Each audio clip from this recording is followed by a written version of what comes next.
Je n'ai jamais cru qu'il manquait des vérités à l'histoire, jusqu'à ce que la version lisse et confortable qu'on m'avait enseignée commence à me sembler incomplète et que je me mette à poser une autre question. Non pas « et si la Tartarie avait existé ?» Ce terrier de lapin a été exploré, débattu, rejeté et ressuscité 1000 fois. Non, la question qui m'empêchait de dormir était plus simple et bien plus troublante. Et si elle n'était jamais tombée?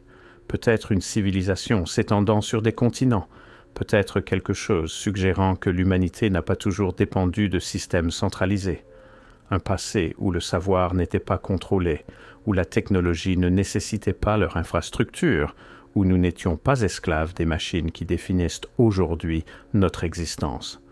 L'architecture tient encore debout, ces bâtiments au délai de construction impossible, à l'ingénierie avancée, aux principes de conception mystérieux qu'on nous présente comme purement décoratifs. Et puis tout a disparu. Mais si l'inondation de boue n'était jamais venue, si l'effacement ne s'était jamais produit, si, au lieu de fragments, de ruines et de vides suspects dans les archives historiques, nous vivions dans un monde où cette civilisation avait simplement continué. À quoi ressemblerait ce monde aujourd'hui? Plus je m'enfonçais dans cette expérience de pensée, plus les contours de notre réalité actuelle se brouillaient, et plus je réalisais que nous vivions peut-être dans une version délibérément dégradée de ce qui était possible, pas seulement différente, pire, intentionnellement pire, 100 fois pire que le monde que nous aurions pu hériter si ce savoir n'avait jamais été supprimé, si ces systèmes n'avaient jamais été démantelés, si quelqu'un n'avait pas décidé que l'abondance était trop dangereuse pour être permise.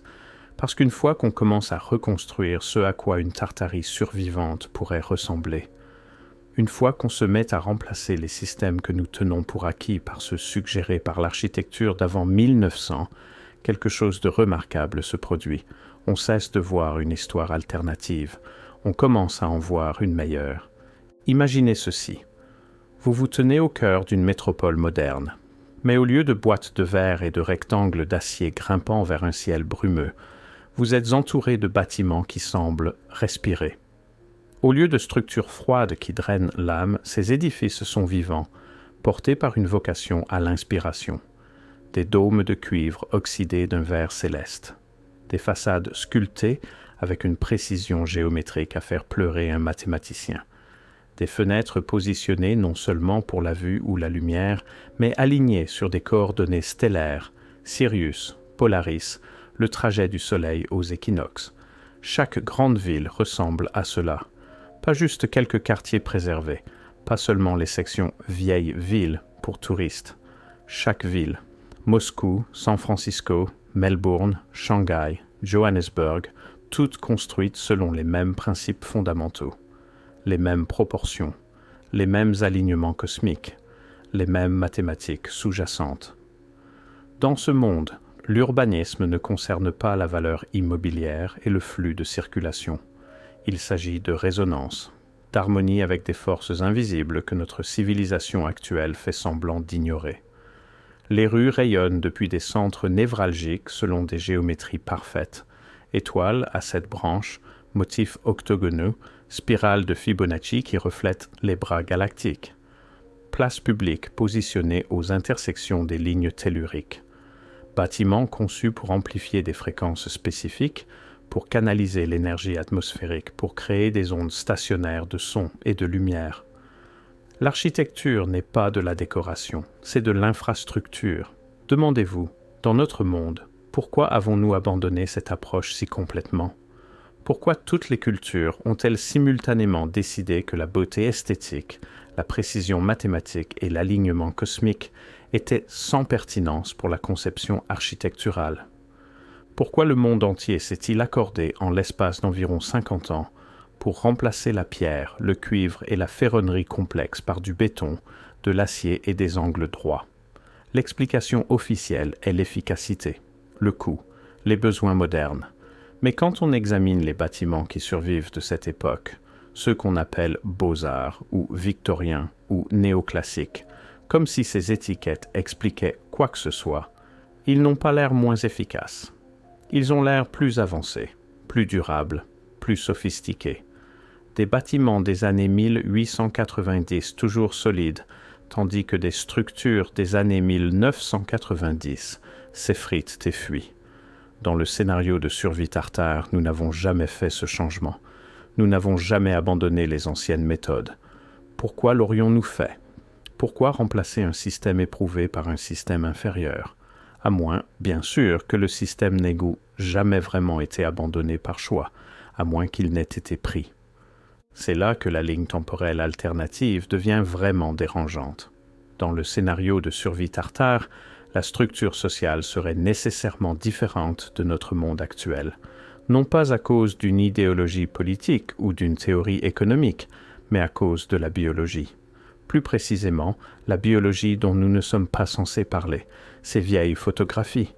Vous les avez vues si vous avez suivi cette piste de recherche. Des silhouettes inhabituellement grandes dans des images de l'ère victorienne. Des portes qui semblent excessives pour des tailles humaines moyennes. Chaises, lits et meubles dans les collections historiques qui paraissent surdimensionnés.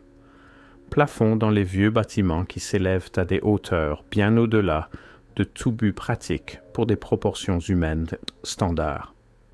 Les explications officielles varient: distorsion photographique, préférence culturelle pour les espaces grandioses, erreur d'identification des objets et de leur échelle, déboulonnage standard. Mais le motif se répète trop constamment, trop globalement, trop précisément. Squelette de taille exceptionnelle, découvert puis rapidement retiré des archives publiques, découvertes archéologiques qui contredisent la chronologie acceptée du développement physique humain, coupure de presse des années 1800 mentionnant avec désinvolture la découverte de restes appartenant à une race de géants dans des tumulus à travers l'Amérique du Nord, l'Europe, l'Asie, puis le silence. Pas de suite, pas d'enquête approfondie, juste rien. Dans le monde de survie tartare, il n'y aurait pas besoin de cacher cela. La sous-espèce plus grande, qu'on les appelle géants, élites ou vestiges d'une variante humaine antérieure, existerait encore, non cachée, non supprimée, mais intégrée à la hiérarchie sociale. Peut-être comme dirigeants, peut-être comme spécialistes technologiques qui maintiennent l'infrastructure énergétique que nos charpentes plus petites ne peuvent facilement manipuler. Peut-être comme une classe entièrement séparée, habitant ces espaces architecturaux massifs qui semblent absurdement surdimensionnés pour des humains moyens mais parfaitement proportionnés pour des êtres de 2,40 m. Les implications sociales sont profondes. L'éducation différerait entre les classes, non pas à cause de l'oppression, mais à cause de la capacité biologique. Les pratiques spirituelles pourraient différer. L'accès à certaines connaissances pourrait être restreint selon la capacité physique à interagir avec la technologie.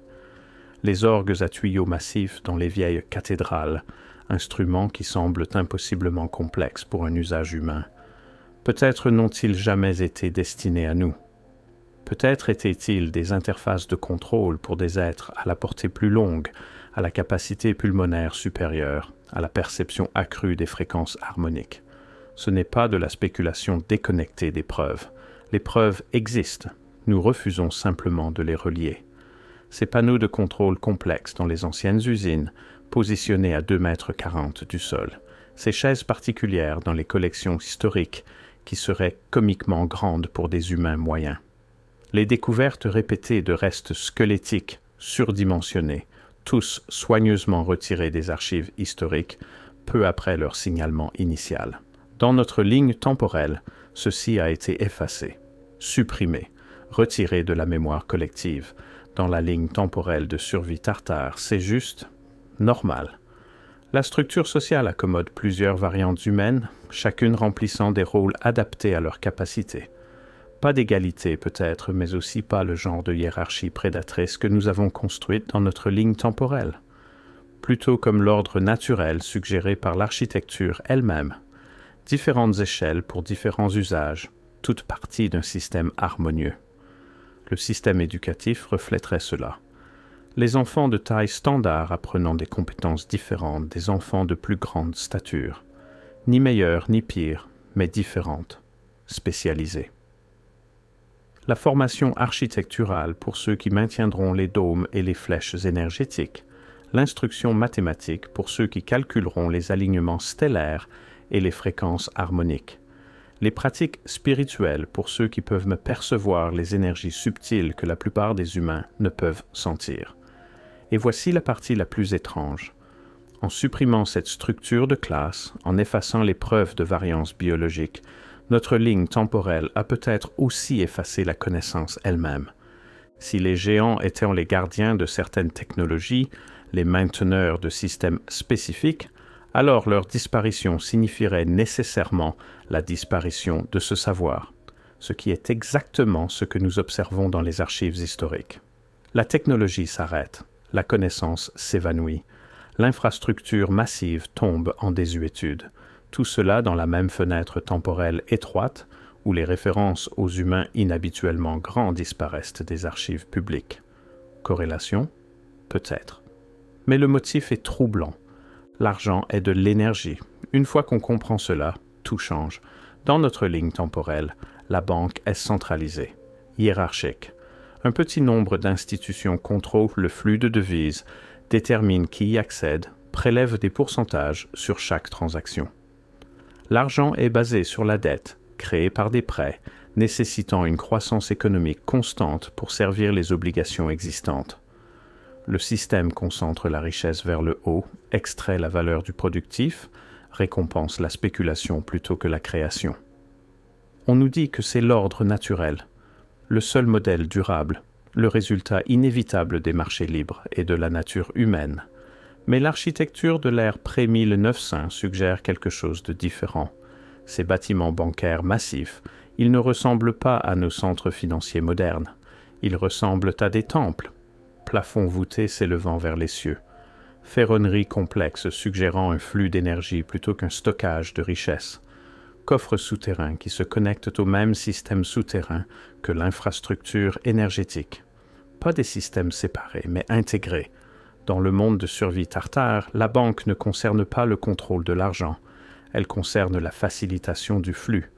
Comme l'infrastructure énergétique, comme les réseaux de transport, comme les systèmes architecturaux, tout est basé sur la circulation plutôt que l'extraction, sur l'abondance plutôt que la rareté artificielle.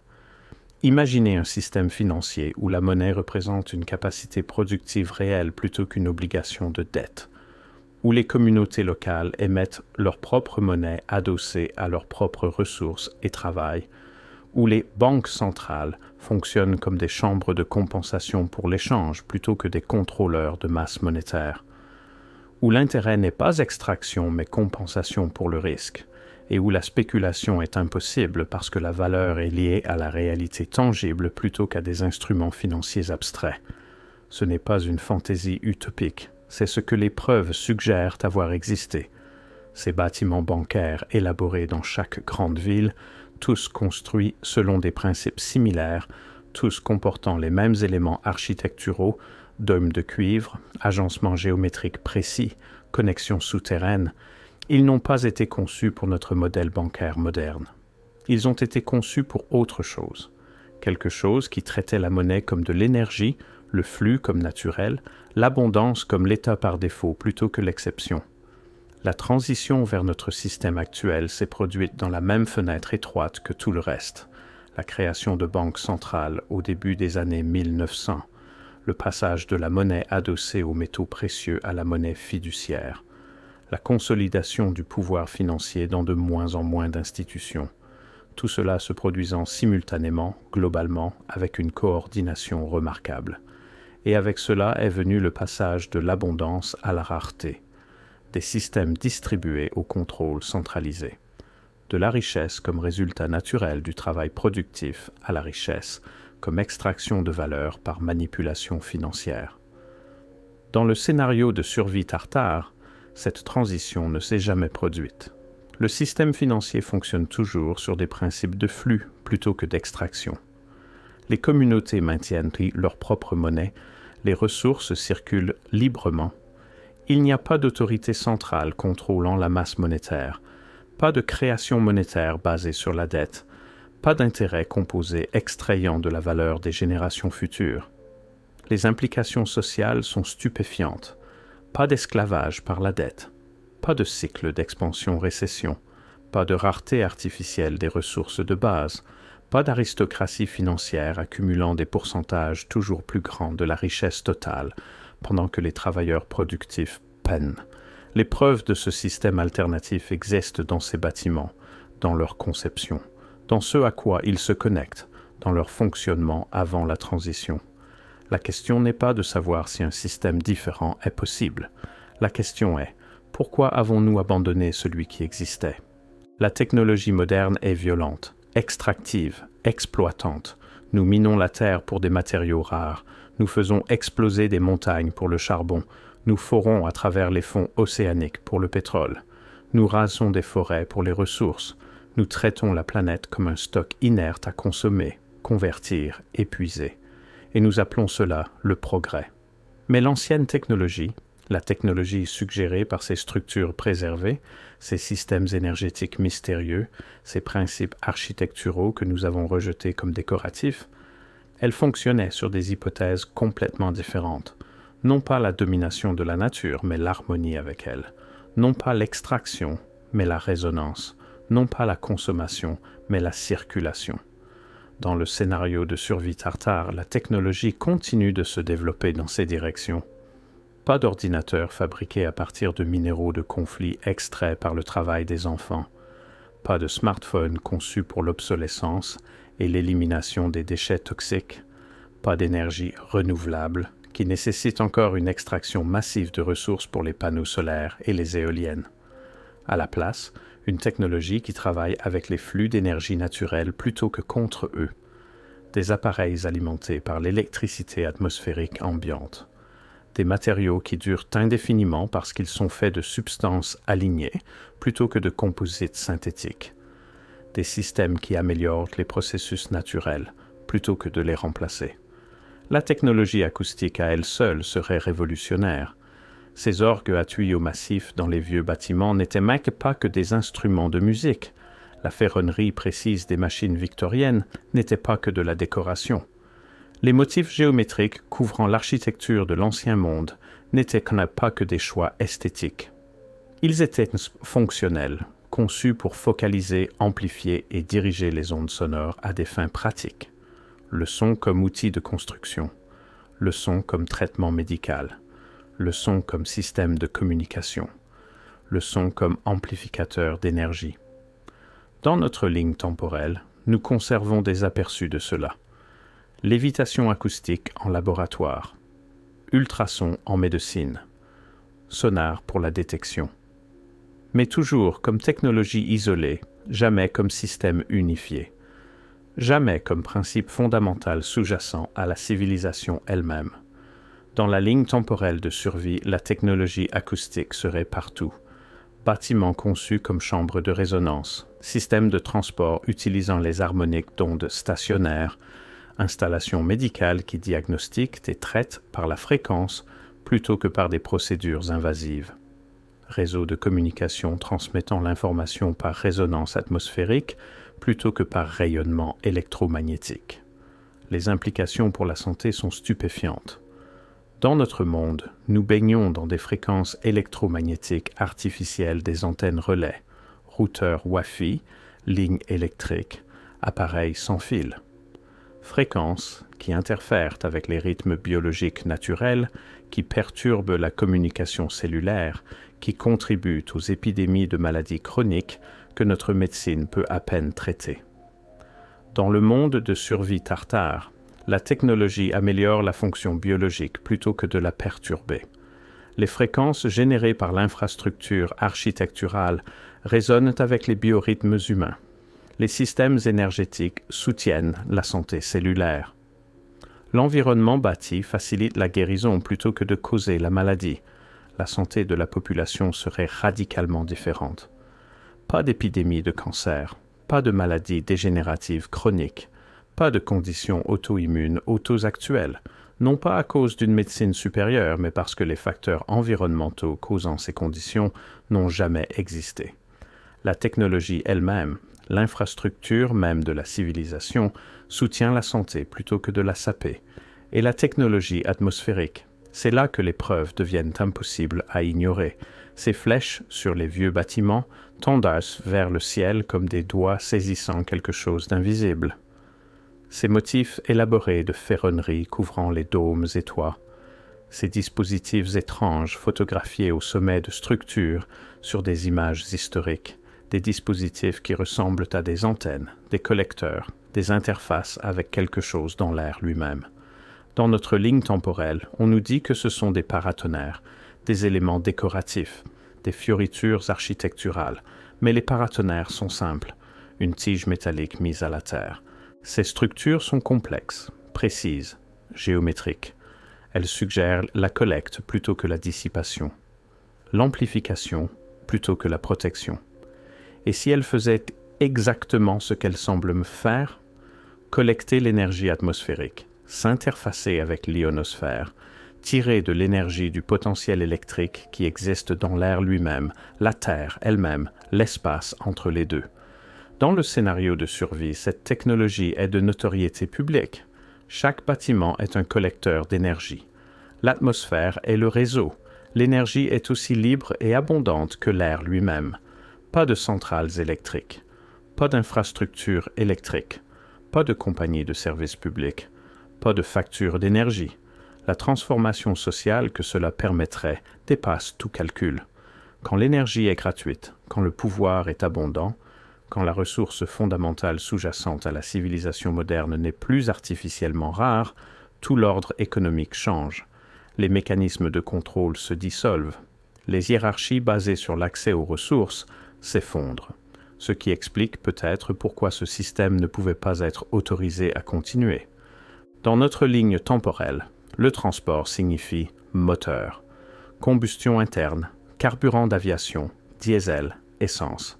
Nous nous déplaçons en brûlant des choses, en convertissant l'énergie chimique stockée en mouvement mécanique. C'est sale, bruyant, inefficace, mais c'est ce que nous avons. Ce qu'on nous dit être la seule option qui ait jamais existé. Mais les preuves de l'infrastructure d'avant 1900 racontent une histoire différente. Ces systèmes ferroviaires élaborés qui sont apparus apparemment du jour au lendemain à travers les continents. Des chemins de fer transcontinentaux construits dans des délais impossiblement courts, avec des outils soi-disant primitifs. Des gares qui ressemblent à des palais, avec des plafonds voûtés et une précision géométrique rivalisant avec n'importe quelle cathédrale. Ce n'étaient même pas que des centres de transport, ils faisaient partie de ce même réseau énergétique. Les rails eux-mêmes, fontes, parfaitement parallèles, s'étendant à travers déserts et montagnes avec une précision mathématique, ils n'étaient même pas que des voies, ils étaient des conducteurs. Les gares ornées avec leurs dômes de cuivre et leurs accessoires métalliques n'étaient pas pour le confort des passagers, c'étaient des nœuds énergétiques. Le système entier fonctionnait comme un circuit continental, utilisant l'énergie atmosphérique et tellurique pour propulser des véhicules sans aucune source de carburant embarquée. Dans le monde de survie tartare, ce système n'a jamais cessé de fonctionner. Imaginez, vous montez dans un train à Moscou, pas de moteur diesel, pas de tindé à charbon, juste d'élégantes voitures de passagers se connectant à des rails magnétisés qui tirent l'énergie de la Terre elle-même et de l'atmosphère au-dessus. Les gares que vous traversez ne sont pas que des arrêts, ce sont des amplificateurs, des chambres de résonance qui renforcent l'énergie circulant dans le réseau. Vous traversez des continents en silence, confortablement, sans brûler une seule goutte de carburant. La technologie existait, l'infrastructure était construite. Et puis, soudainement, elle ne l'était plus. La transition vers les moteurs à combustion n'a pas de sens quand on l'examine de près. Les locomotives à vapeur, bruyantes, inefficaces, nécessitant du carburant et de l'eau constant, ont remplacé un système qui n'avait besoin ni de l'un ni de l'autre. Pourquoi ? La réponse officielle est toujours la même, le progrès technologique. Mais un progrès vers quoi ? Vers un système nécessitant un carburant coûteux, un entretien constant et produisant une fumée toxique ? Ce n'est pas du progrès, c'est de la dépendance. Et une fois qu'on voit le motif, une fois qu'on comprend que le passage de l'énergie atmosphérique sans fil à la combustion fossile s'est produit simultanément à travers tout le monde développé, tout dans la même fenêtre temporelle étroite, tout avec des changements d'infrastructure remarquablement similaires, tout accompagné du démantèlement de ces gares ornées et du retrait de certaines caractéristiques architecturales des bâtiments existants. Le récit officiel commence à s'effondrer. Dans le scénario de survie, les trains fonctionnent toujours sur l'ancien système, les tramways aussi. Ces réseaux élaborés de fils aériens sur les photos historiques de villes. Ils n'étaient pas que pour des tramways électriques tirant leur énergie de centrales à charbon. C'étaient des collecteurs, des récepteurs, partis d'un réseau de distribution d'énergie sans fil qui utilisait les fils comme résonateurs, pas comme lignes électriques. Pas de combustible fossile nécessaire, pas de combustion, pas de dépendance à des ressources finies contrôlées par des pouvoirs centralisés. Ce qui soulève une question simple mais critique. Qui bénéficie d'un monde fonctionnant sur un carburant rare et payant au lieu d'une énergie abondante et gratuite? Dans notre monde, l'éducation est un transfert d'informations, mémorisation, standardisation, s'asseoir en rang, absorber des faits, régurgiter lors des examens, la créativité comme réflexion après coup, le potentiel individuel comme variance statistique à normaliser. Mais dans le scénario de survie tartare, l'éducation serait fondamentalement différente. Parce que si la technologie fonctionne sur la fréquence, sur la résonance, sur l'alignement harmonique avec les forces naturelles, alors l'éducation ne concerne pas la mémorisation d'informations. Elle concerne l'accordage de la conscience. Ces magnifiques anciens bâtiments scolaires, ceux qui ressemblent à des cathédrales, avec des plafonds voûtés et des propriétés acoustiques précises et des proportions architecturales reflétant la géométrie sacrée. Ils n'ont pas été conçus ainsi pour l'esthétique. C'étaient des environnements d'apprentissage optimisés pour des états cognitifs spécifiques. Des espaces facilitant la perception des énergies subtiles, amplifiant certaines fréquences cérébrales, créant des conditions pour un apprentissage amélioré par la résonance plutôt que la répétition. Dans la ligne temporelle de survie, ces bâtiments sont toujours utilisés, fonctionnent toujours comme prévu. Les enfants apprennent les mathématiques non par mémorisation mécanique, mais par perception directe des relations harmoniques. Ils apprennent la physique non par des formules abstraites, mais par interaction pratique avec l'infrastructure énergétique. Ils apprennent l'histoire non par des manuels aseptisés, mais par des archives préservées d'une civilisation continue. Pas d'âge sombre, pas de siècle perdu, pas de vide commode dans les archives historiques. Le programme soulignerait des compétences différentes de notre ligne temporelle. Perception des fréquences, calcul harmonique, navigation stellaire, le fonctionnement et la maintenance des collecteurs d'énergie atmosphérique. Comment lire le flux des courants telluriques? Comment aligner les structures avec les forces cosmiques bénéfiques? Comment travailler avec les matériaux, cuivre, fer, pierre, eau, comme éléments vivants plutôt que ressources inertes? Et les résultats seraient visibles dans la population elle-même, plus saine, plus cohérente, opérant à une fréquence de base supérieure aux populations stressées, déconnectées, surstimulées de notre ligne temporelle. Parce que l'environnement bâti soutient une conscience élevée plutôt que de la supprimer. Parce que l'infrastructure énergétique fournit une énergie propre et abondante plutôt que des émissions toxiques. Parce que le système éducatif développe les capacités innées plutôt que de les standardiser. Le contraste est frappant. Dans notre monde, nous dépensons des milliards pour l'éducation pendant que les populations deviennent progressivement moins capables de pensée critique, moins connectées au cycle naturel, moins conscientes des réalités énergétiques sous-jacentes à l'existence physique. Dans le monde de survie tartare, l'éducation améliorerait ces connexions, les renforcerait, construirait dessus. Ce qui soulève une question inconfortable. Et si notre système éducatif n'était pas brisé, et s'il fonctionnait exactement comme prévu, produisant des travailleurs dociles plutôt que des individus conscients, des consommateurs plutôt que des créateurs, des gens qui acceptent les récits officiels plutôt que de questionner les hypothèses fondamentales. Les anciennes écoles suggèrent qu'un modèle différent était possible, qu'il existait, qu'il fonctionnait, et puis il s'est arrêté. Dans notre ligne temporelle, la géopolitique est la politique de l'énergie. Le contrôle des champs pétrolifères détermine les alliances et les conflits. Les pipelines dictent la politique étrangère. L'accès aux combustibles fossiles façonne les guerres, les coups d'État et les changements de régime. Toute la structure de pouvoir mondial est construite sur qui contrôle les ressources nécessaires au fonctionnement de la civilisation. Mais supprimer la dépendance au pétrole et tout le paysage géopolitique se transforme. Dans le monde de survie tartare, il n'y a pas de nation productrice de pétrole avec une influence démesurée. Pas de catastrophes environnementales dues au déversement de pétroliers ou aux ruptures de pipelines. Parce que l'infrastructure énergétique ne nécessite pas d'extraction.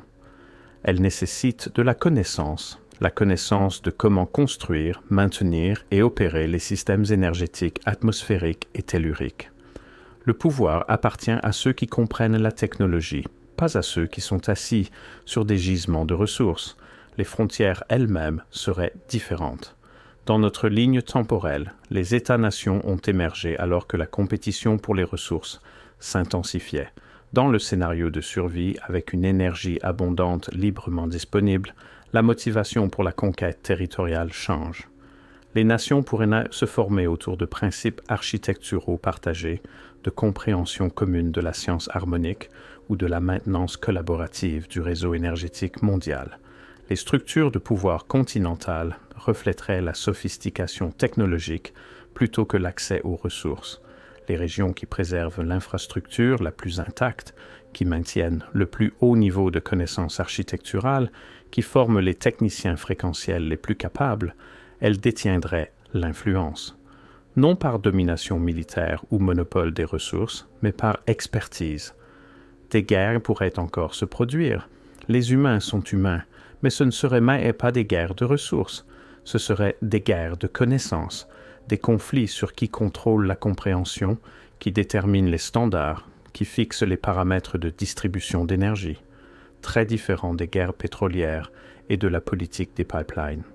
Et la chronologie de l'industrialisation serait complètement réécrite. Dans notre monde, l'industrialisation signifiait usine, fumée de charbon, destruction environnementale, exploitation des travailleurs au service de la production mécanisée.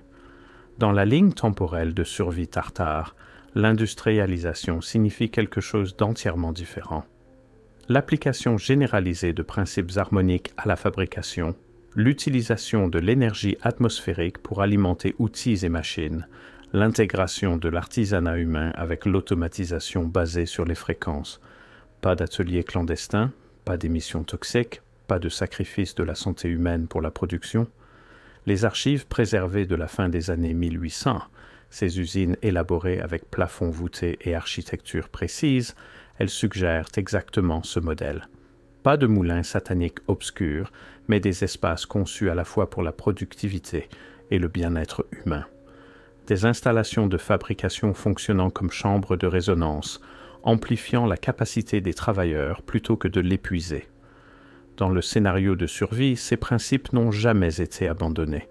La fabrication reste décentralisée à échelle humaine, intégrée au réseau énergétique. Les produits sont construits pour durer des siècles, pas pour tomber en panne après une obsolescence programmée. L'artisanat est valorisé plutôt que la production de masse, la qualité plutôt que la quantité. Le modèle économique est fondamentalement différent. Pas de compulsion vers une croissance infinie. Pas de pulsion à extraire un profit maximal à court terme. Pas de consolidation d'entreprises créant des monopoles. Parce que l'abondance énergétique supprime la rareté artificielle qui motive ces comportements. Et les réseaux commerciaux mondiaux reflèteraient cela. Pas de porte-conteneurs brûlant du fuel lourd à travers les océans. Pas d'avions brûlant du kérosène au-dessus. Mais des systèmes ferroviaires avancés s'étendant sur les continents, des vaisseaux électromagnétiques utilisant les courants telluriques pour la propulsion, du commerce basé sur l'échange de valeurs réelles plutôt que la manipulation monétaire.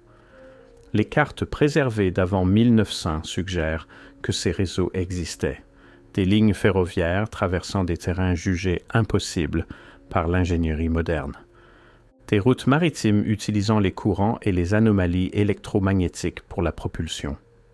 Une infrastructure mondiale qui connectait les continents plus efficacement que nos systèmes actuels, tout sans consommation de combustibles fossiles.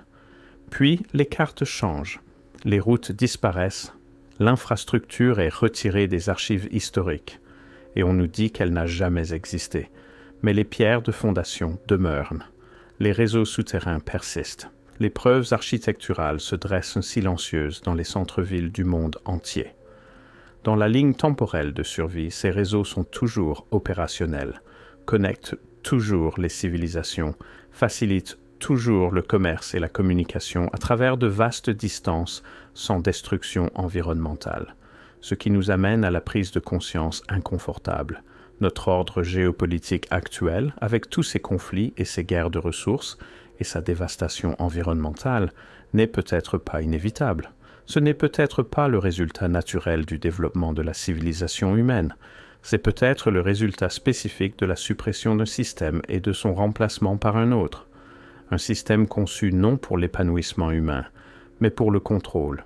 Les cathédrales vous disent tout, pas les églises modernes dépouillées avec leurs murs nus et leurs néons et leurs bancs inconfortables. Les vieilles cathédrales, celles qui vous font ressentir quelque chose quand vous y entrez, celles avec une acoustique précise, avec des proportions du nombre d'or, avec la lumière filtrant à travers les vitraux, selon des motifs qui semblent contourner vos yeux et parler directement à quelque chose de plus profond. Elles n'ont pas été construites seulement pour le culte, c'était de la technologie déguisée en architecture, ou de l'architecture servant de technologie. La distinction s'estompe quand on comprend ce qu'elle faisait réellement. Dans le monde de survie tartare, la séparation entre spiritualité et science ne s'est jamais produite, parce que c'était toujours une fausse séparation. Les cathédrales le démontrent. Elles sont simultanément des espaces sacrés et des amplificateurs d'énergie, lieux de culte et générateurs de fréquences, centres spirituels et centres technologiques. Les orgues à tuyaux, ces instruments massifs avec des milliers de tuyaux disposés dans des configurations précises, ils ne faisaient pas que de la musique. Ils créaient des motifs d'ondes stationnaires, des fréquences harmoniques qui affectent directement la conscience. L'acoustique de l'espace lui-même, soigneusement calculée pour produire des réverbérations spécifiques, des résonances spécifiques qui facilitent les états altérés de conscience. Les neurosciences modernes commencent à peine à comprendre ce que les anciens bâtisseurs savaient. Certaines fréquences affectent les états cérébraux. Des motifs harmoniques spécifiques peuvent induire la méditation, l'extase, une perception accrue. Le son peut guérir. Le son peut élever la conscience. Le son peut littéralement changer la réalité. Dans la ligne temporelle de survie, ce savoir n'a jamais été perdu. La pratique spirituelle et la compréhension technologique restent intégrées. Les mêmes personnes qui maintiennent l'infrastructure énergétique facilitent aussi le développement spirituel.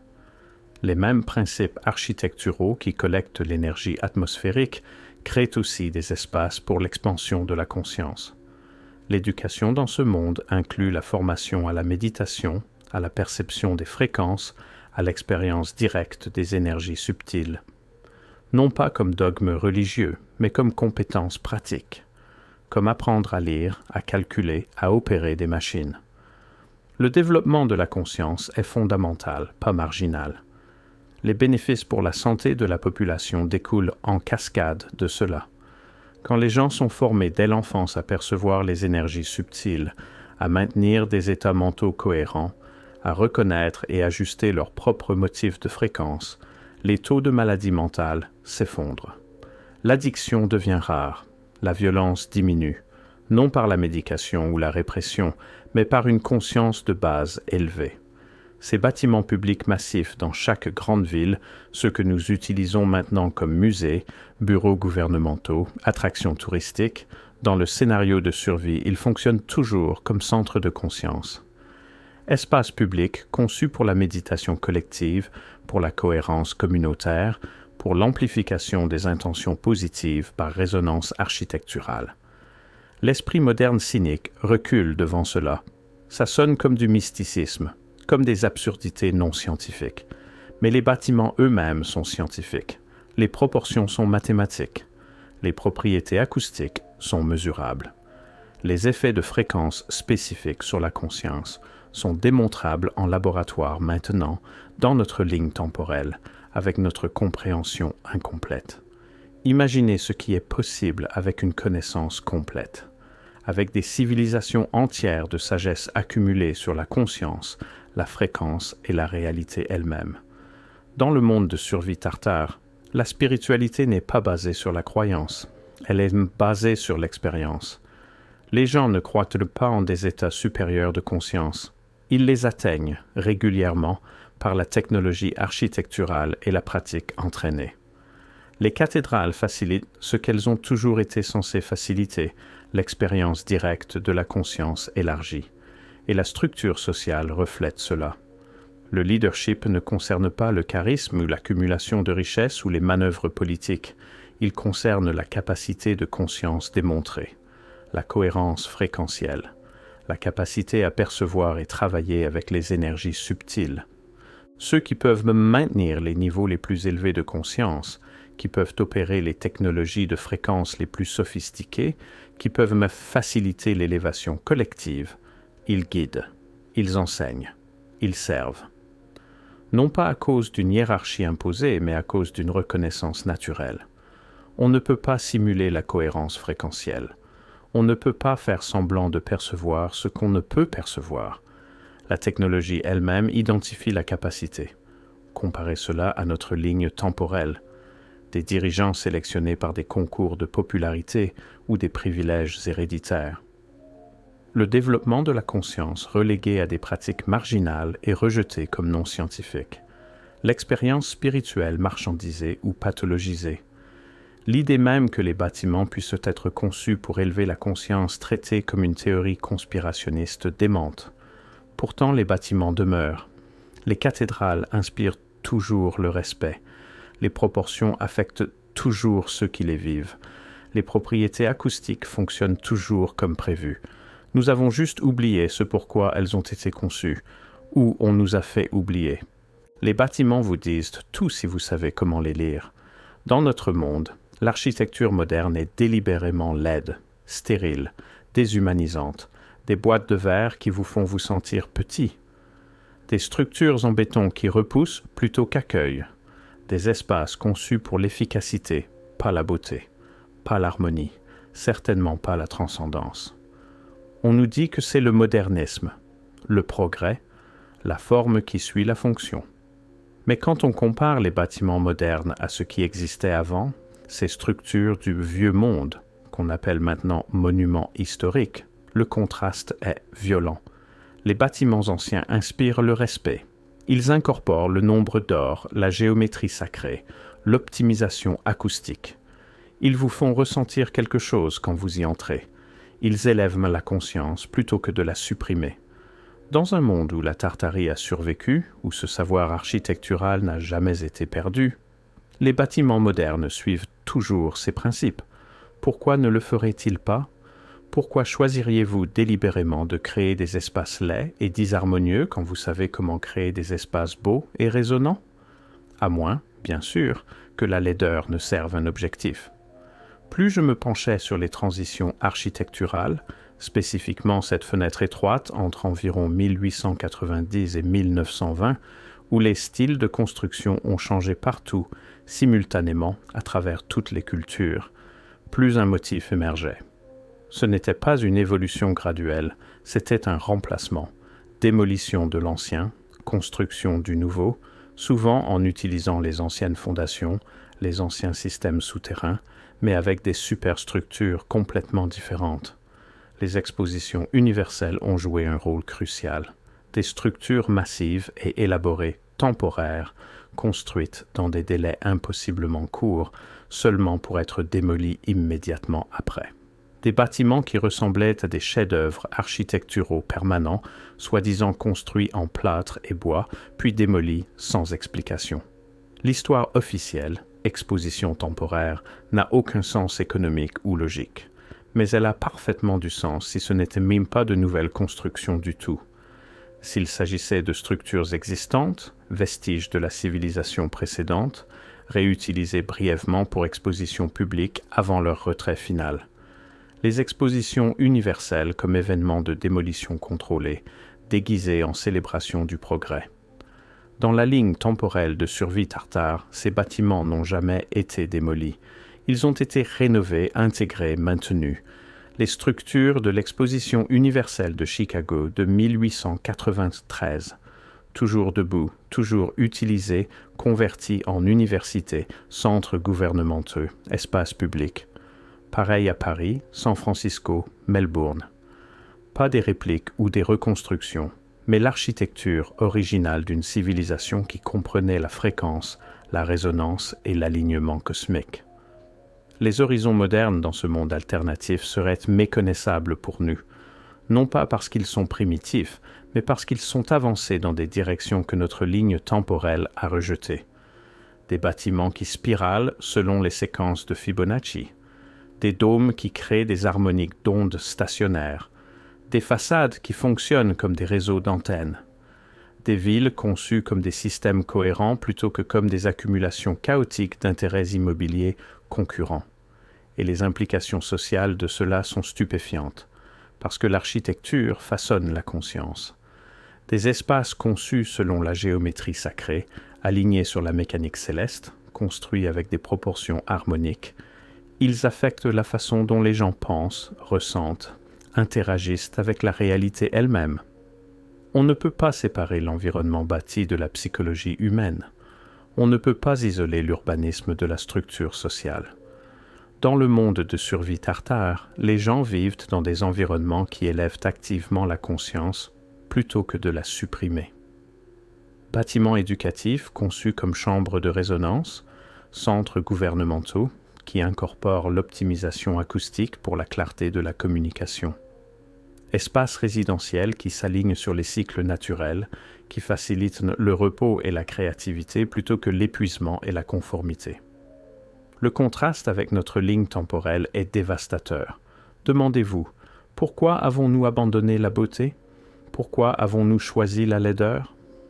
Pourquoi avons-nous remplacé l'inspiration par l'oppression, l'harmonie par la discorde, les matériaux naturels par des matériaux synthétiques? La réponse officielle, coût, efficacité, modernisation, ne tient pas quand on examine les preuves. Ces vieux bâtiments étaient plus durables, plus efficaces, plus rentables sur leur durée de vie que tout ce que nous construisons aujourd'hui. Alors pourquoi avons-nous cessé de les construire? À moins que nous n'ayons pas cessé, à moins qu'on ne les ait arrêtés pour nous. C'est là que la ligne temporelle alternative devient impossible à ignorer. Dans notre monde, on nous dit que la civilisation fonctionne aux combustibles fossiles parce que nous les avons découverts, exploités, construit une infrastructure mondiale entière autour d'eux. Charbon, pétrole, gaz naturel, extraits, raffinés, brûlés, répétés. La révolution industrielle nous a donné l'énergie à vapeur, qui nous a donné les usines, qui nous ont donné la vie moderne. Progression simple, développement linéaire. Mais dans un monde où la Tartarie a survécu, où le savoir n'a pas été perdu ou supprimé, ou délibérément effacé, nous n'aurions jamais eu besoin de combustibles fossiles en premier lieu. Parce que l'architecture elle-même génère de l'énergie. Pas des panneaux solaires boulonnés sur les toits comme une réflexion après coup, pas d'éoliennes perturbant les paysages. Les bâtiments eux-mêmes, ces dômes de cuivre, ces flèches métalliques, ces formes géométriques alignées sur la mécanique céleste, ils sont l'infrastructure énergétique. Collecte d'énergie atmosphérique, récolte des courants telluriques, amplification par résonance à travers la forme architecturale. Chaque structure majeure est un nœud dans un réseau électrique sans fil. Les flèches ne sont pas décoratives, ce sont des antennes. Les dômes ne sont pas des choix esthétiques, ce sont des collecteurs. Ces ornementations métalliques complexes couvrant les bâtiments du XIXe siècle. Des motifs fractales, conçus pour capturer et focaliser les fréquences électromagnétiques.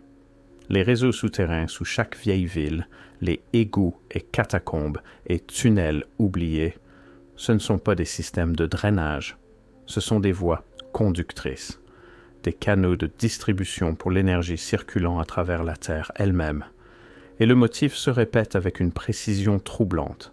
Chaque grande ville de cette époque en possède. Paris, Londres, New York, Melbourne, toutes construites au-dessus de complexes souterrains massifs de chambres voûtées en briques, de tuyauteries métalliques, de canaux d'eau coulant selon des motifs qui n'ont aucun sens pour le drainage, mais un sens parfait pour la distribution d'énergie hydraulique. Ces systèmes se connectaient aux sources d'eau naturelles. Ils utilisaient les différentiels de pression. Ils créaient des ondes stationnaires. Ils fournissaient de l'énergie gratuite et sans fil à une civilisation entière. Dans la ligne temporelle de survie, cette infrastructure n'a jamais été démantelée. Elle a été maintenue, améliorée, étendue. Les villes modernes dans ce monde alternatif ressemblent à des fantasmes steampunk devenus réels, non pas par choix esthétique, mais parce que cette technologie fonctionne. Lampadaires alimentés par résonance atmosphérique, trains roulant sur des rails magnétiques chargés par des courants telluriques, bâtiments qui génèrent plus d'énergie qu'ils n'en consomment, réinjectant l'excédent dans le réseau par ces flèches ornementales que nous avons rejetées comme simple décoration.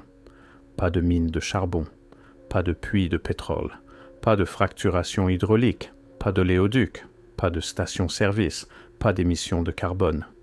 La question n'est pas de savoir si cette technologie est possible. Les preuves suggèrent qu'elle existait déjà. La question est, pourquoi s'est-elle arrêtée? Et nous voici arrivés au mystère central. Non pas ce qui existait. Les preuves de cela sont écrasantes une fois qu'on commence à chercher. Non pas comment ça fonctionnait. Les principes sont visibles dans l'architecture, déductibles de l'infrastructure, cohérents avec la physique que nous commençons seulement à recomprendre. Non, la question est, pourquoi cela s'est-il arrêté? Pourquoi le monde entier, simultanément, a-t-il abandonné un système qui fournissait de l'énergie gratuite, des transports avancés, une beauté architecturale, une conscience élevée, des structures de pouvoir décentralisées et une technologie durable? Pourquoi chaque culture sur chaque continent a-t-elle décidé, en l'espace d'environ 3 décennies, de remplacer tout cela par la fumée de charbon, la dépendance au pétrole, la banque centralisée, des bâtiments laids et la destruction environnementale? Les explications officielles ne tiennent pas quand on les examine. L'efficacité économique n'explique pas pourquoi des systèmes plus durables, plus beaux, plus fonctionnels ont été remplacés par des systèmes inférieurs. Le progrès technologique n'explique pas pourquoi l'avancement signifiait abandonner des systèmes fonctionnels qui accomplissaient ce que nous peinons encore à accomplir aujourd'hui. L'évolution naturelle n'explique pas la simultanéité, la coordination, l'exhaustivité de l'effacement. Quelque chose s'est produit, quelque chose d'assez important pour réinitialiser la civilisation mondiale, assez rapide pour se produire en une seule génération, assez complet pour retirer presque toute connaissance du système précédent de la mémoire collective. L'hypothèse de l'inondation de boue suggère un cataclysme, des villes enterrées, destruction soudaine. Mais dans notre scénario de survie, nous posons une question différente. Et si la destruction n'était pas naturelle? Et si elle était délibérée? Pas une inondation, une purge. Les preuves de destruction systématique sont partout une fois qu'on cherche. Ces expositions universelles où des bâtiments élaborés étaient érigés temporairement, puis démolis. Ces projets de rénovation urbaine au début des années 1900 où des centres-villes entiers étaient rasés et reconstruits. Ces incendies mystérieux qui ont consumé les centres architecturaux de ville après ville, San Francisco, Chicago, Boston, et des centaines de villes plus petites, tous dans la même fenêtre temporelle étroite, détruisant toujours les anciennes structures, faisant toujours place au nouveau.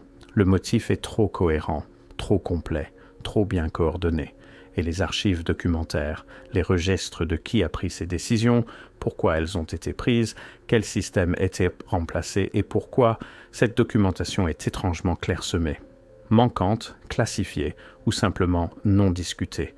Nous avons d'innombrables registres de construction de bâtiments, mais très peu de registres de démolition systématique. Nous avons des photographies de structures élaborées, mais une documentation minimale de leur destruction. Nous avons des preuves de systèmes avancés, mais aucune explication pour leur abandon, juste le silence. Le silence était assourdissant en fait, l'absence de discussion, le manque de débat public, le consentement unanime à travers tous les niveaux de la société, toutes les institutions, toutes les nations, pour simplement s'arrêter. Arrêtez de poser des questions. Arrêtez de préserver les anciens systèmes. Arrêtez d'enseigner l'ancienne connaissance. Une génération sait. La suivante ne sait pas. Pas de période de transition, pas de perte graduelle, juste l'absence là où était la présence. Dans le scénario de survie tartare, ce moment d'effacement ne se produit jamais. Le savoir continue. Les systèmes restent opérationnels. L'architecture demeure entretenue. Continuité au lieu de perte catastrophique. Mais dans notre ligne temporelle, quelque chose a brisé cette continuité. Quelque chose d'assez puissant pour surmonter toute résistance, tout questionnement, toute mémoire institutionnelle.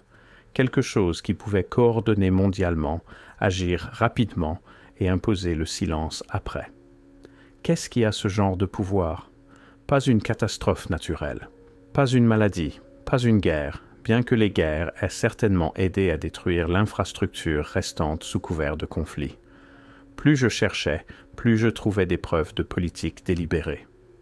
La création de nouveaux codes du bâtiment qui interdisaient certaines caractéristiques architecturales. La consolidation des systèmes bancaires sous des autorités centrales. La standardisation de l'éducation pour retirer certains sujets des programmes. L'achat et la fermeture systématique des systèmes locaux de production d'énergie. La criminalisation de la recherche sur les énergies alternatives. Tout cela se produisant dans la même fenêtre étroite.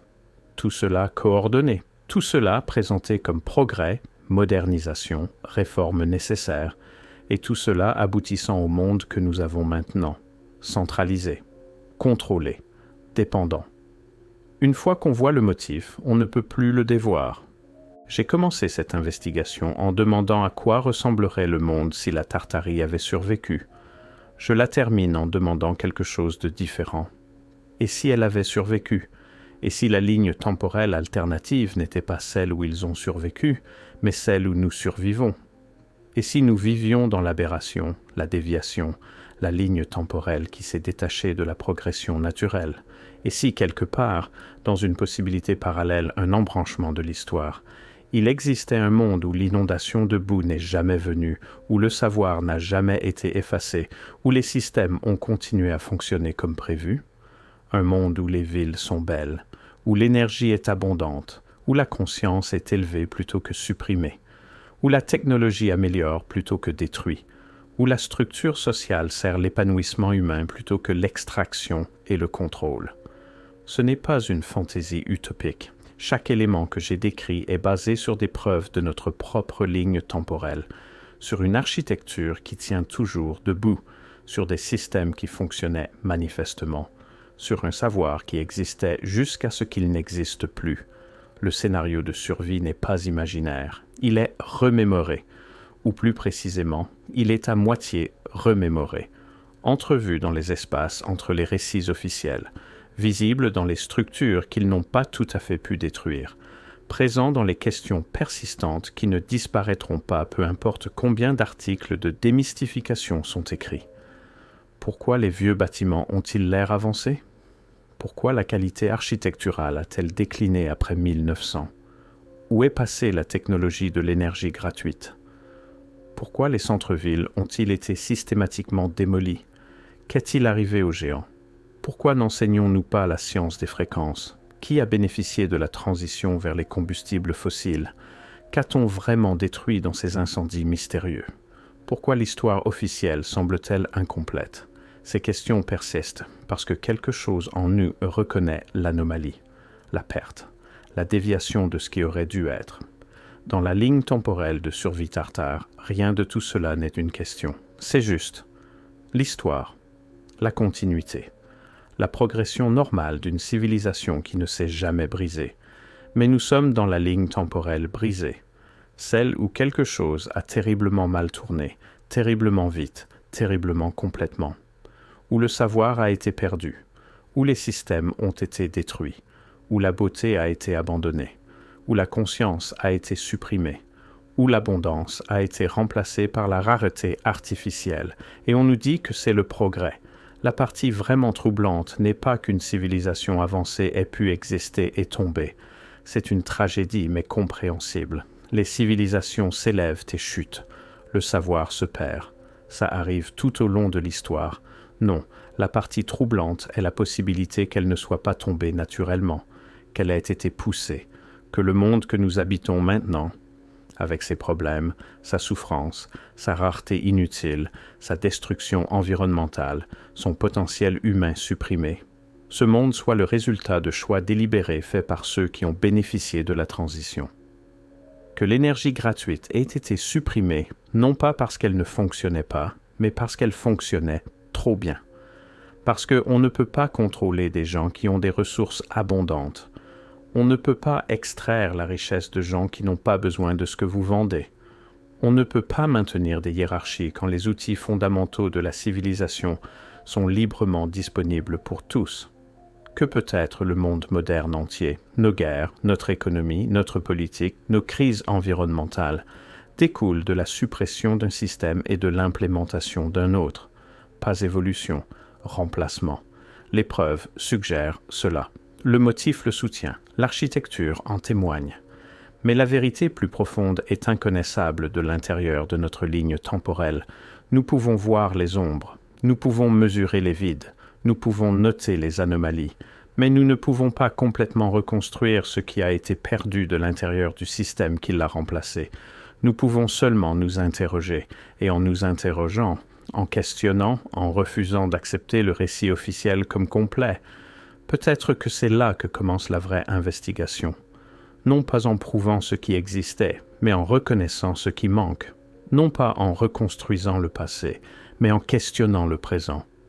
Parce que si la Tartarie a survécu dans une branche alternative de la réalité, s'il existe un monde où les anciens systèmes ont continué, où le savoir a été préservé, où le potentiel humain n'était pas artificiellement limité, alors les problèmes de notre monde ne sont pas inévitables. Ils sont le résultat de choix spécifiques, des choix qui pourraient même théoriquement être défaits, un savoir qui pourrait théoriquement être récupéré, des systèmes qui pourraient théoriquement être reconstruits. Le scénario de survie n'est pas qu'une expérience de pensée intéressante, c'est un miroir, nous montrant ce que nous avons perdu, ce que nous avons abandonné, ce qui nous a été pris, et ce que peut-être nous pourrions un jour récupérer. Je ne peux pas vous donner des réponses définitives, ce n'est pas la nature de cette investigation. Les preuves sont là, dans l'architecture, dans les archives historiques, dans les vides et les silences, mais elles sont incomplètes, fragmentées. Délibérément obscurcies ou accidentellement perdues, le résultat est le même. Nous travaillons avec des pièces d'un puzzle dont nous ne verrons peut-être jamais l'image complète. Mais certaines questions exigent d'être posées. Si la collecte d'énergie atmosphérique était possible, si la technologie existait et fonctionnait, pourquoi brûlons-nous encore des combustibles fossiles? Si les anciens systèmes architecturaux créaient des environnements plus sains et des villes plus belles, pourquoi les avons-nous abandonnés pour le béton et le verre? Si les systèmes d'énergie gratuite étaient opérationnels, qui a décidé qu'ils devaient s'arrêter? Qui a bénéficié de cette décision? Qui en bénéficie encore? Si les géants ou des humains inhabituellement grands existaient aux côtés de populations de taille standard, où sont-ils allés? Pourquoi le silence? Pourquoi le retrait des preuves? Si l'architecture élevant la conscience était comprise et implémentée mondialement, pourquoi n'enseignons-nous pas ces principes maintenant? Pourquoi sont-ils relégués à la théorie conspirationniste et à la recherche marginale? Si les systèmes fonctionnaient, s'ils fournissaient l'abondance, la beauté, la santé et la durabilité, pourquoi une civilisation abandonnerait-elle volontairement tout cela? Ce ne sont pas des questions rhétoriques, ce sont des questions d'investigation, et elles pointent vers des possibilités inconfortables sur le monde que nous habitons réellement par rapport au monde que nous aurions pu hériter. Le scénario de survie tartare n'est pas qu'une histoire alternative, c'est une lentille, une façon d'examiner notre présent à travers le contraste de ce qui aurait pu être. Et dans cet examen, dans cette comparaison, nous commençons à voir les chaînes que nous portons, les limitations que nous acceptons comme naturelles mais qui sont en fait imposées, la rareté qu'on nous enseigne comme inévitable mais qui pourrait être artificielle. Je ne sais pas si la Tartarie existait comme empire unifié, je ne sais pas si l'inondation de boue était réelle ou métaphorique ou mal identifiée. Je ne sais pas qui a pris les décisions qui nous ont menés à cette ligne temporelle plutôt qu'à une autre. Mais je sais que les bâtiments sont réels, la technologie était réelle, le savoir existait, les systèmes fonctionnaient, et puis ils se sont arrêtés. Cette transition, ce moment de cessation, ce point de non-retour où un système s'est terminé et un autre a commencé, c'est là que vit le vrai mystère. Non pas dans la reconstruction de ce qui était, mais dans la compréhension de ce qui s'est passé. Et pourquoi nous ne sommes pas autorisés à poser la question? L'investigation continue. Les questions demeurent.